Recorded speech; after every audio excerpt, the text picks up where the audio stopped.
I killed my own son with my own hands. I struck him in a moment of rage I could not stop, and I held him as he died over the days that followed, watching the life leave the face of the only heir I had raised to succeed me.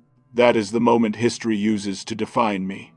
But if you want to understand how a man arrives at a moment like that, you have to go back to the beginning, to a child who learned that the world was trying to destroy him before he was old enough to defend himself. That child became me, and everything I did as a ruler, every act of terror and every act of greatness came directly from what was done to that child first. I am Ivan IV Vasilievich, Grand Prince of Moscow from the age of 3, the first ruler to bear the title Tsar of all Russia, the man history called Ivan the Terrible, though the word terrible in the Russian language I spoke meant something closer to formidable or inspiring of fear rather than simply cruel. The distinction matters because I was both, and understanding which quality dominated at which moment of my life is the difference between a legend and a truth. My story begins in the year 1530 in Moscow, and it begins in blood that was not mine. My father, Vasily III, died when I was 3 years old, leaving me Grand Prince of Moscow in title, while real power passed to a council of boyars, the powerful, noble families who had spent generations competing for influence over the Russian throne.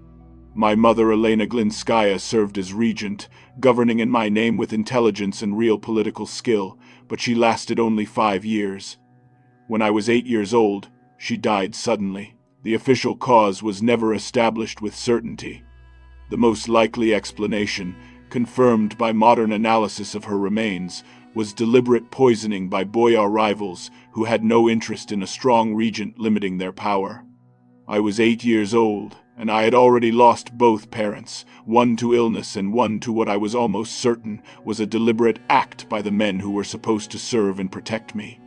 What followed my mother's death were years that I have never described to anyone in their full horror without seeing something change in the face of the person listening. The boyar families, freed from any effective check on their behavior, ran the palace in the country as if it were their personal property. They walked into my private chambers without knocking. They used my father's possessions for their own purposes. They treated me, the Grand Prince of Moscow, as a decoration that happened to make their governance legitimate. I was fed irregularly. I was clothed in whatever they decided to spare. I watched powerful men tear apart the country my father had built, imprisoning and executing anyone who stood against them, and I learned something that would shape every decision of my adult life. Power without terror is not power at all. It is an invitation to be consumed by those around you. When I was 13 years old, I did something that announced to everyone in the palace exactly who I intended to be. The Shuisky family had been the most dominant boyar clan during my childhood, treating the palace as their own domain and me as irrelevant. Their leader, Andrei Shuisky, was particularly contemptuous of any authority I tried to assert. One day I called for him, and when he arrived I had him arrested on the spot and handed to my kennel keepers. He was killed that same day. I was 13 years old. Every boyar in the palace understood immediately that the child they had been ignoring had been watching, remembering, and waiting. The humiliations of my childhood did not disappear from my memory when I took power. They became the list I worked from. In the year 1547, at the age of 16, I was crowned in the Cathedral of the Dormition in the Moscow Kremlin as the first Tsar of all Russia. The word Tsar derived from Caesar, the Roman imperial title, and using it was a deliberate statement about what I intended Russia to become.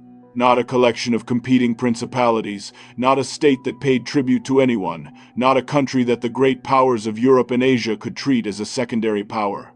Russia under me would be an empire, with a single ruler whose authority came directly from God and answered to no one else. That was the vision I carried into that cathedral at 16, and that I pursued with every action of my reign for the next 37 years. Shortly after my coronation, I married Anastasia Romanovna, a woman chosen through a bride show in which hundreds of eligible young women from noble families across Russia were presented to me for selection.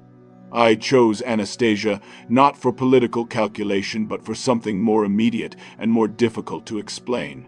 She was the one person in my life who seemed to reach something underneath the armor that childhood had made necessary.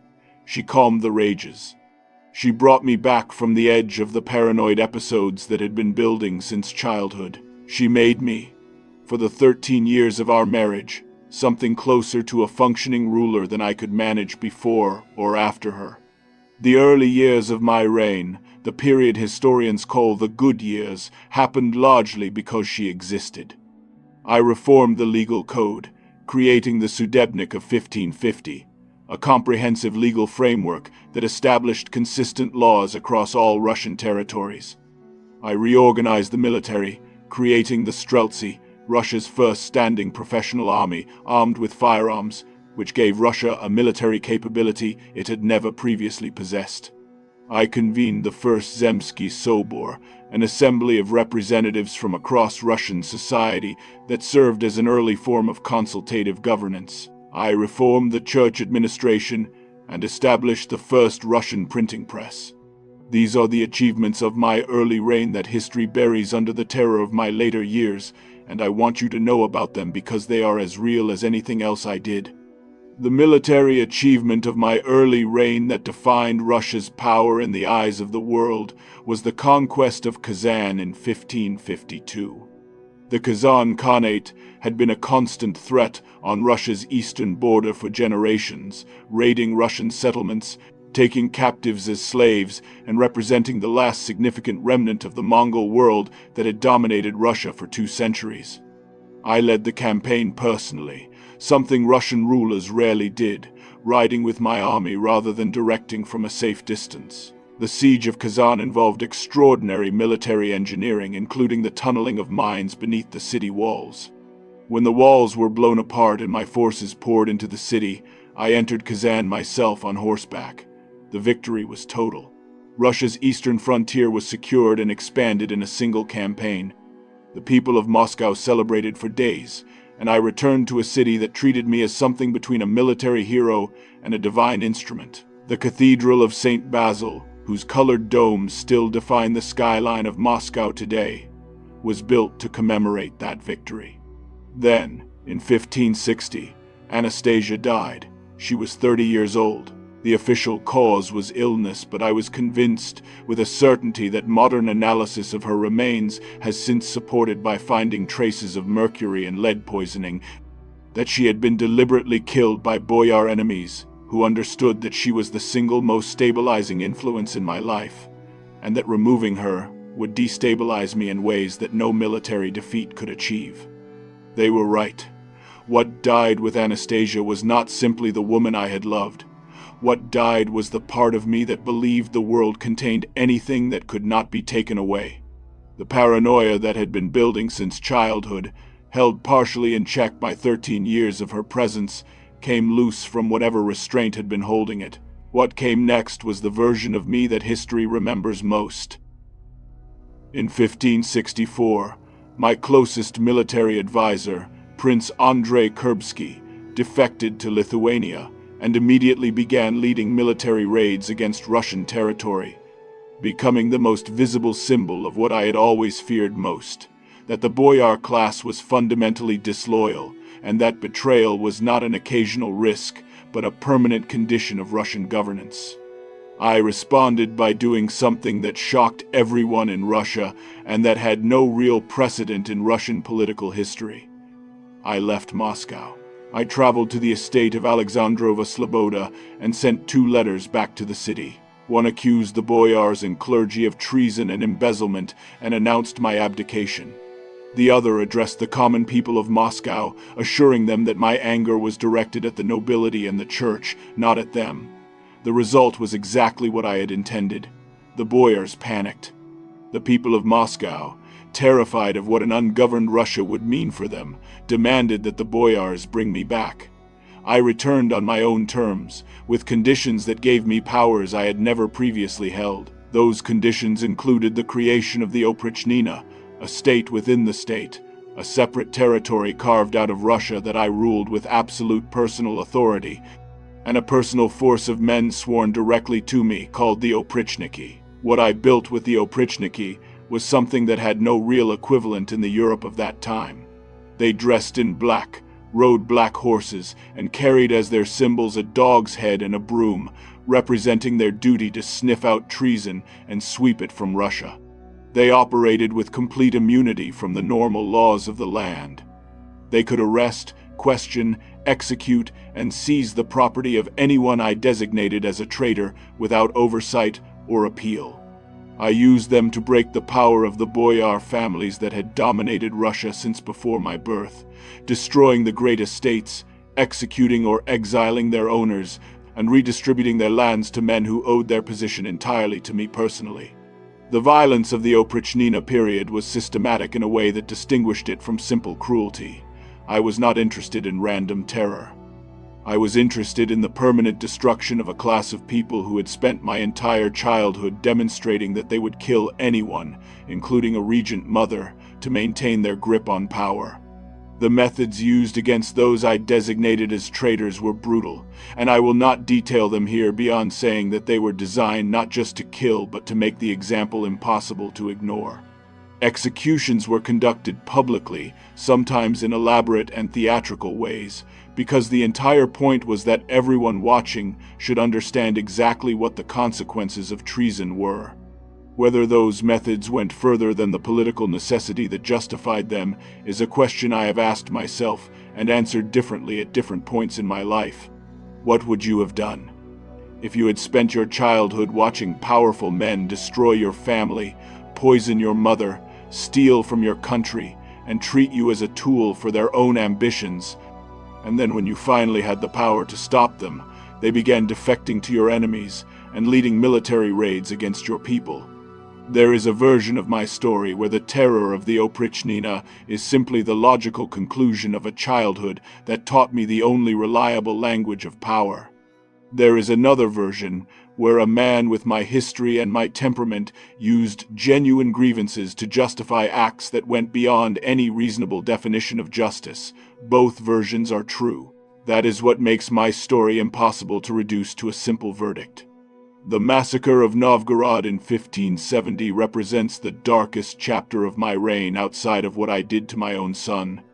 Novgorod was one of the oldest and most historically important cities in Russia, a city that had maintained a tradition of relative independence and self-governance since before the Mongol period. An informant, whose information I now believe was fabricated by enemies who wanted me to destroy one of Russia's greatest cities for their own purposes, told me that Novgorod was planning to defect to Lithuania. I moved against it with the Oprichniki and regular troops. The campaign lasted weeks. The death toll from contemporary sources ranges enormously, and historians debate the true numbers, but what is not debated is that it was catastrophic, that Novgorod, as a major political and economic center, never fully recovered, and that I ordered actions there that I cannot justify in the clear sight of what I know now about the reliability of the intelligence that prompted them. I was deceived into destroying something that did not need to be destroyed. That knowledge settled into me over the years that followed, and it did not improve my temper or my peace of mind. There is something about me that the terror narrative consistently erases, and I want to place it back in its proper position in my story because it is as real as anything else. I was deeply, genuinely, profoundly religious. Not in the performative way of rulers who use religion as political theater, but in the way of a man who believed with absolute sincerity that he stood in a direct relationship with God, and that his actions as Tsar would be judged by that God, with a precision that no earthly power could match. After acts of extreme violence, I fasted. I prayed for hours, sometimes beating my head against the stone floors of chapels until my forehead bled. I kept meticulous lists of the names of people I had ordered killed and sent donations to monasteries to pray for their souls, believing that this intercession might mitigate what I had done. The man who ordered the Massacre of Novgorod also compiled Synodika, memorial books of the dead, with tens of thousands of names, and funded prayers for each one. That is not the behavior of a man without conscience. It is the behavior of a man whose conscience and whose rage existed simultaneously in the same body and could not consistently govern each other. The Livonian War that occupied the western front of my reign for 24 years was the strategic ambition that I believe history judges most harshly in purely military terms. I wanted access to the Baltic Sea, the route to Western European trade that Russia desperately needed if it was to develop as a modern power.